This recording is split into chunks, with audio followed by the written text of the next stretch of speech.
Affirmative prayer. Today, thousands of people are coming to believe in and use the power of affirmative prayer. We are entering into a new era of spiritual acceptance. Something definite is happening in the field of spiritual thought and endeavor. From all sources, we are coming to realize that affirmative prayer is dynamic. It should be easier today than ever before for people to accept the simple teaching that there is a power greater than ourselves that desires our good, and a law of mind that we may consciously use for definite purposes. We shall be both inspirational and scientific when we come to believe this. Inspirational in the belief and scientific in the use of the law.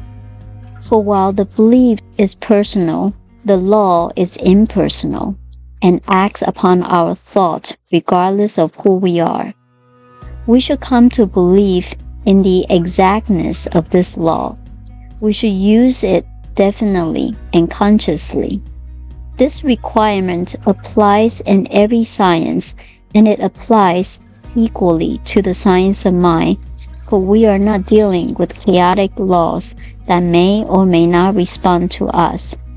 We are dealing with the certainty of a reaction that is equal to the action or a response that is equal to our own conviction. We are dealing with a definite principle, but the conviction is personal, a thing of warmth, of color, and of feeling. Today I affirm the all good.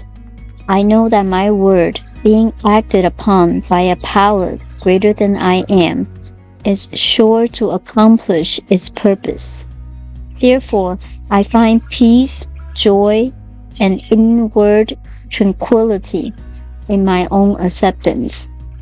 Knowing that the law of God is perfect, I know that my word is certain. My faith is complete.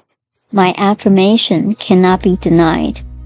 Living in this continual acceptance, finding security in this complete trust. In gratitude, I accept every good thing life has to offer, and in love, I share it with all. I will pray with the Spirit, and I will pray with the understanding also. 1 Corinthians 14:15